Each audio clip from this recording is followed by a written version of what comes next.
Welcome to our January the 30th, 2001 taping of It Happened in Grand Prairie. And that's Grand Prairie, Texas. We are very excited as this February begins our wonderful, wonderful beginning of Black History Month. And this pre-taping on January the 30th will appear on our wonderful February the 6th, beginning that wonderful Black History Month. This is our history tape number 415, as we document some of the people that have made history in Grand Prairie, Texas, and also that continue to make history today. And this history tape number 415 is very, very exciting because we have on the dais with us today a very special young man, Mr. Bill Hills of the city of Grand Prairie, Texas. And we are so happy to welcome you to the set, Mr. Bill Hills. Well, thank you, Ruthie. I'm happy to be here. Wonderful.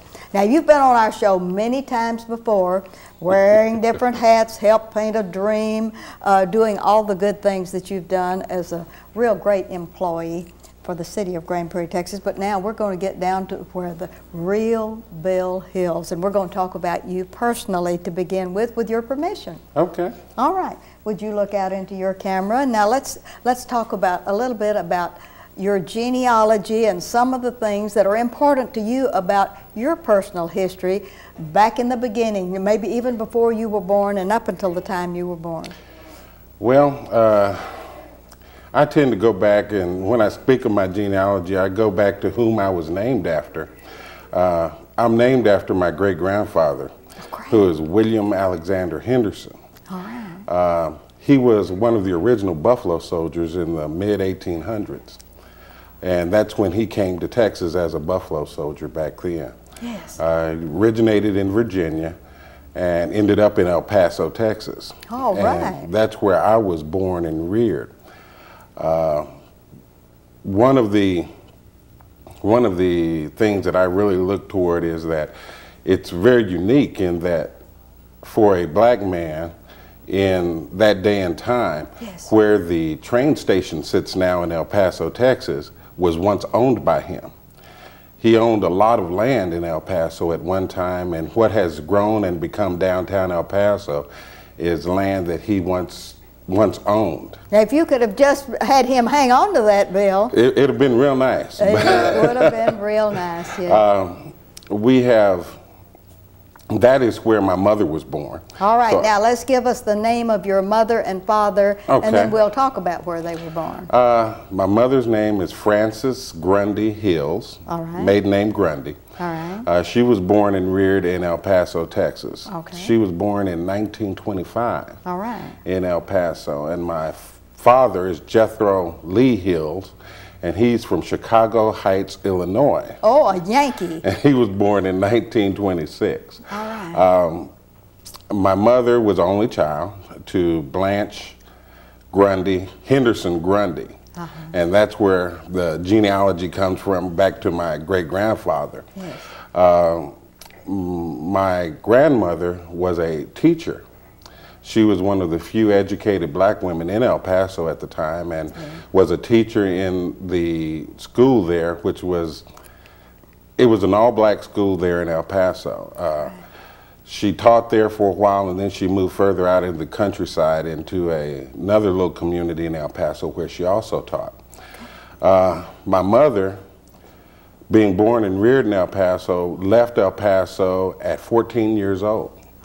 To attend Talladega University in Talladega, Alabama. She graduated from college at 17. How wonderful. And then she returned to El Paso and taught school for 2 years. And then went back to Alabama for a year, and then returned to El Paso again. And has been there ever since, with the exception of different times with my father having been in the service that they actually left El Paso and came back. My father was born, as I said, was born in Chicago Heights, Illinois. Being born in Chicago Heights, he went to a Bloom Township High School. I remember that very well because he is in the Bloom Township High School Ring of Honor. His picture hangs in the library at Bloom Township High School now. Isn't that wonderful? It's sort of unique because his brothers and all of my aunts are all still in Chicago, and their children go to school and see their uncle's picture on the wall, which is really nice. He came to El Paso as part of the military. He didn't graduate from, he didn't actually receive his diploma from high school. He had already been shipped out. So he came to El Paso later on and met my mother, who was working in the USO at that time. Yes. And some 7 months later, they were married. All right.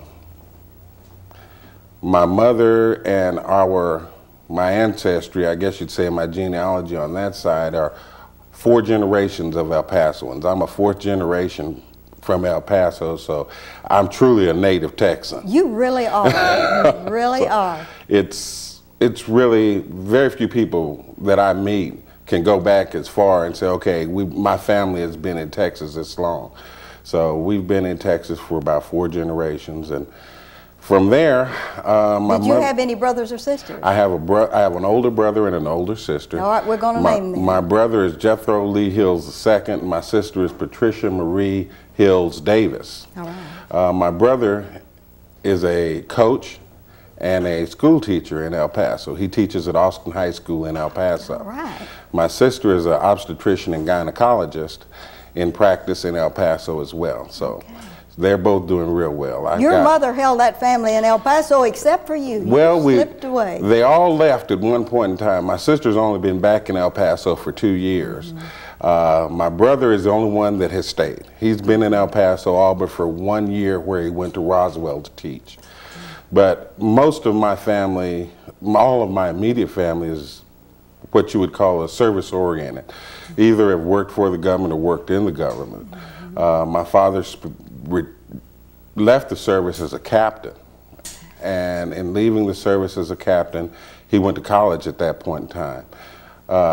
One thing that's real unique is that he was not allowed to go to the University of Texas at El Paso because blacks were not allowed to attend the university at that time. So he had to go up to New Mexico State University in Las Cruces, which was in New Mexico. Not far across the line. It's about 50 miles away from El Paso, and that's where he had to attend school. And he completed his degree in 3 years in accounting, I believe it was. And he went to work for the United States government at White Sands Missile Range in their accounting department. And my mother worked at the Air Defense Board at Fort Bliss, Texas. Yes. So we have a long lineage of government service. Either you taught school or you worked for the government. And my sister being the only one that went off on her own and became a doctor. So, yes.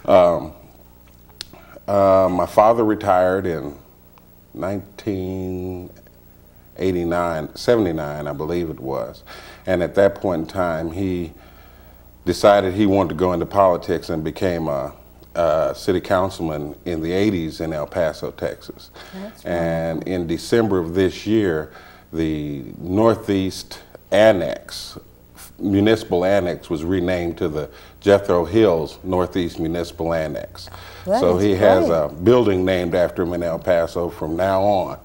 That is wonderful. So it's really nice. How about Bill Hills now? When you were born in El Paso, Texas, what school did you begin? Well, I was born in 1956, and I started out in a Catholic daycare at St. Anne's. It was a day school type of situation, and then I went to Houston Elementary School, which was public schools, and I went into the public schools at Houston, and from Houston I went to Austin High School in El Paso, Texas. But let's drop back to Houston. Elementary school. Elementary, that has to be a key point. Here is a young man that has almost a famous mother and father and grandfather and all of this, and going into school, were there special people that really treated you neat and helped you excel? There was one of my teachers that I remember, well, actually 2 of them that I remember very fondly. One of my teachers' names was Miss Justice. Miss Justice was my 2nd grade teacher, and I remember her so well because I was such a mischievous child. Yes. And being mischievous, she allowed me the latitude that I needed while giving me the structure that I needed, Yeah. that I actually began to enjoy learning then. Oh, well, good. And as I went on, Miss Reeves was my third grade teacher, and she continued on, and it's sort of strange, but I remember Miss Justice, Miss Reeves, Miss Stahl, all of my teachers that I had there at Houston Elementary. They were truly, truly, truly people who cared about kids. Dedicated teachers. And dedicated teachers, and they never gave up on you. And being mischievous wasn't that I wasn't smart, but I was mischievous. I got into stuff. That was just the type of kid I was. But they straightened me out real quick. So if we have any boys and girls watching this show and they're sort of mischievous, just remember that sometimes you grow out of it, don't you? You do grow out of it. There's no doubt that you grow out of it. How about then on into high school? What high school did you I went to attend? Austin High School in El Paso, and Austin High School is the second oldest school in El Paso, so it was an older campus. And at Austin, I was following a family legacy because my brother had gone there and my sister had gone there, and I was the third one to come there. You were the baby. I was the baby. I was the youngest in the family, so I was the third one to come there, and it was a very unique situation because it was difficult, because both my sister and my brother had excelled in high school. And you had to measure up. And I had to measure up, and it was a very difficult situation at times, but the challenge is one that I knew I had to meet. Your favorite teacher and your favorite subject in high school? My favorite teacher was Miss Alcorn, and she was a geology teacher. And I had a favorite counselor who was Miss Bias, and she did everything that she could, and she worked with me. By that time, I had really settled down quite a bit. I was in love with a basketball. Yes. And Yes. being a basketball player, I really enjoyed basketball, and I still enjoy it to this day. Your favorite coach? My favorite coach was Alvis Glidewell. Okay. He was the one that told me I couldn't, so I had to show him that I could. And you just did. And so it was a very unique situation because he had also been my brother's basketball coach there too. So your favorite subject academically was that geology? History. Was history? History. History and government. I've always been somewhat of a history buff and really like to follow government activities and those types of things. After you moved out of Austin High, where did we go and who encouraged you to go there? We went to the University of Texas at Austin. At Austin? Yes, ma'am. The big horns. I left home when I was 17 years old, and Oh, my. other than for a little while later, I have not lived in El Paso since. Okay. And when I say a little while, coming home from school, things of that nature, I haven't lived in El Paso since. But what were your sights for the University of Texas at Austin? I went there initially to play. I wanted to play a little basketball, ended up getting hurt, so that didn't materialize. But I learned something then that had been instilled in me as a child, and that is if your first dream doesn't come through, always have a backup dream. And though I could not play basketball, when the dream came to fruition, I knew that I had to work really hard and try to get an education that would help me to move forward in life. All right. Education was something, as you can tell through my genealogy, has been something that's been very important throughout our family, throughout my life and throughout all of our lives, is that to get an education, to be articulate, to be able to communicate and to inspire others is something, and help others is something that we had always wanted to do. There at the University of Texas, I joined the Omega Psi Phi fraternity. All right.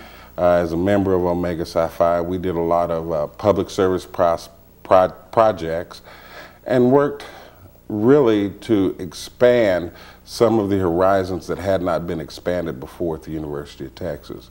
In the early 70s at the University of Texas, it was I would say it was a difficult time for minorities because we were really just then moving into the mainstream of the educational experience at the larger white universities, which were traditionally white universities then. And so it was a little bit difficult. What was your major by then, or had you picked a political career? public relations, believe it or not. How wonderful. That ended up being public administration further on down the line. Down the line. But it was something that I always had a passion for. How about professors? Any special professors that took you by the hand or the ear? Well, there was a counselor in the Dean of Students' Office for Social and Behavioral Sciences, a Miss Krause.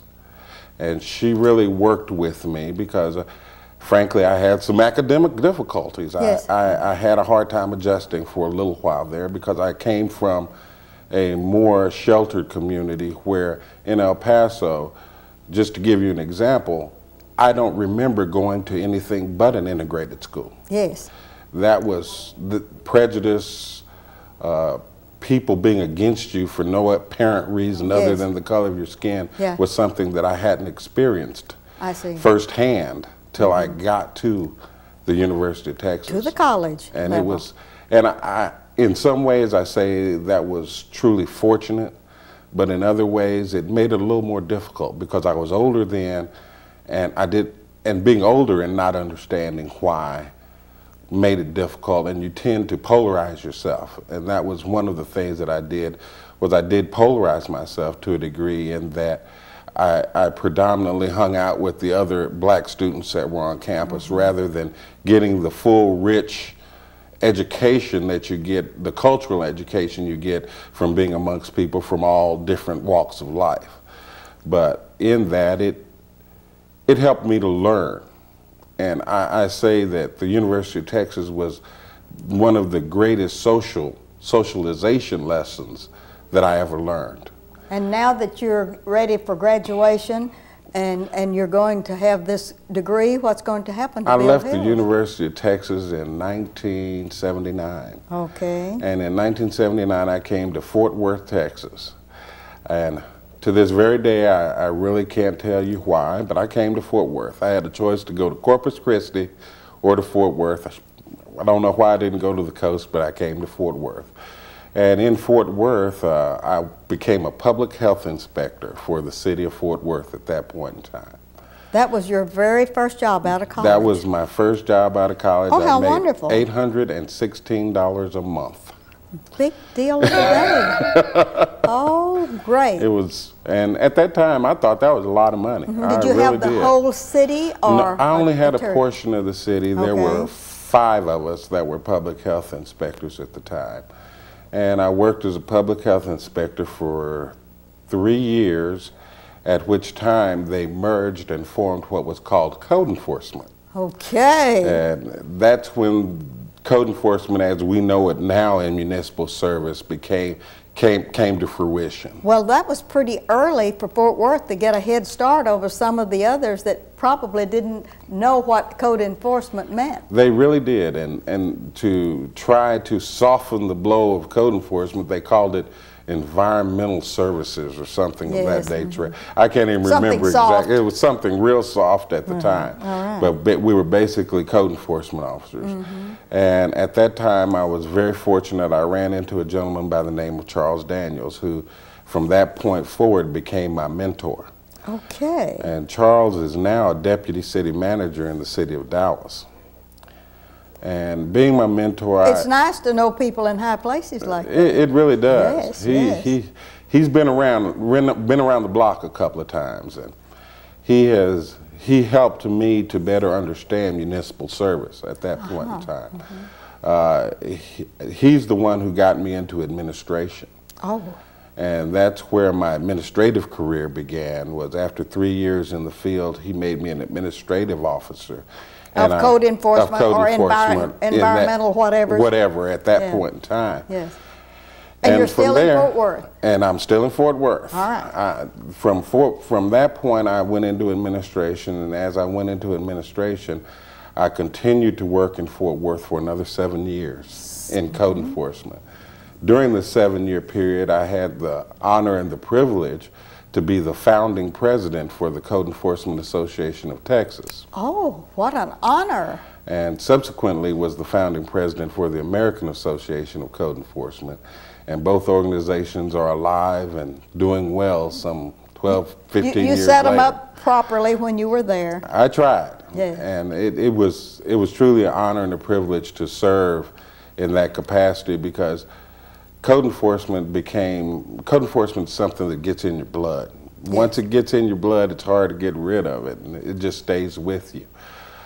From there, I stayed in Fort Worth for 10 years. 10 years in Fort Worth. And after those 10 years in Fort Worth, I accepted a job in Grand Prairie, Texas.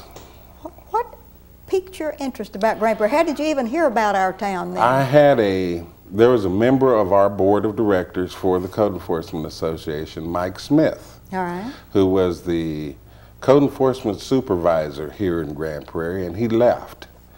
And Tom Hatfield, who was the environmental health director at the time, I interviewed with him, and I was intrigued. I had somewhat met a wall in Fort Worth, in my opinion, that I could have stayed longer and probably moved up the ladder, but I was sort of impatient. Yes, you were. And I wanted the challenge of running a division, so I came to Grand Prairie to do that. When I left Fort Worth, folks asked me, why do you want to go to Grand Prairie? And at that point in time, I couldn't tell them, but having been here for the 12, almost 13 years I've been here, I can tell them now that Grand Prairie is a good place to be. All right, and so Tom Hatfield had a hand in your hiring? Yes, he did. Okay. I came here right after, I believe, Mr. Willis was the city manager, right? And Wendell Halsey had just become the city manager when I first came here. I came here as the code enforcement supervisor. Okay. And I worked as the code enforcement supervisor until it was revamped and we got housing inspections, some other things into the code enforcement, and it became the code enforcement manager's job. Did you ever get to work for Mr. Tom Hatfield? Yes, I did. I worked for Mr. Hatfield for about three years. And then Richardson purloined him from Grand Prairie, Texas. Exactly. And do you know he's still at Richardson? It doesn't surprise me. And he's on our Keep Texas Beautiful board, and I saw him last Friday when we were at a board meeting, and he is still there moving and shaking, and we lost a very fine young man when we lost him. I enjoyed working for Tom. One of the things that was very important to Tom, and one of the things I had the great pleasure of working on, was the possibility for Grand Prairie to receive the Governor's Community Achievement Award. Yes. And I was fortunate enough to have a hand or to be responsible for putting together the winning application for the Governor's Community Achievement Award during my tenure while Tom was here. And I'm very proud of that. Yes. That is something that I know will be in Grand Prairie and long-lasting for Grand Prairie. And Tammy's working on trying to get us another one. Tammy's trying to get us another one, and I'm sure she will. She's doing a wonderful job. Okay. After being code enforcement supervisor in Grand Prairie and working with Tom a couple of years, what was your assignment then in Grand Prairie? Code enforcement was moved from the environmental health department, what it was called at that time was the environmental health department, to the environmental services department. It changed, and code enforcement was moved to the housing and community development department. What is your main job right now? We have 5 minutes left on this, and you've got to tell them about all the good stuff you do now. I'm the director of housing and community development and now. That is you have about 6 different supervisors underneath your direction. I've got the Section 8 program. Okay. We have the Community Development Block Grant Program, Neighborhood Revitalization Program. Right now we're working diligently to organize our neighborhoods, to work with our neighborhoods, to help them to better help themselves. It's very difficult for a municipality in any shape, form, or fashion to target its funding. And through neighborhood revitalization, we think we can better help the city to target the funding that's necessary to make our neighborhoods better places to live. And you're important, you know how to work with HUD.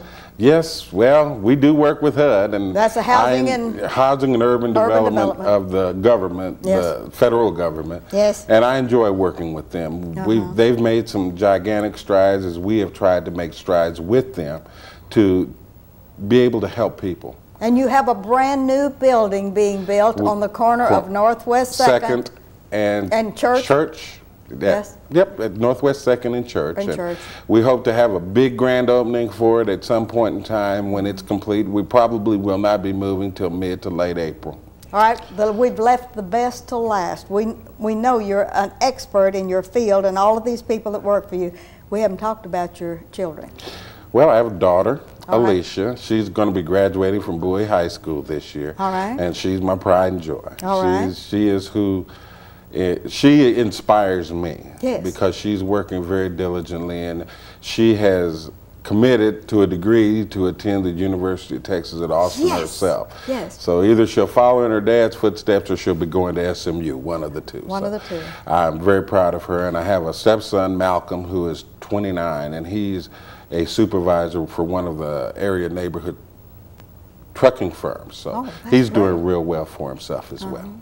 So I feel that you're one of the most successful young men that we've had on the show, and especially during our Black History Month that we're saluting.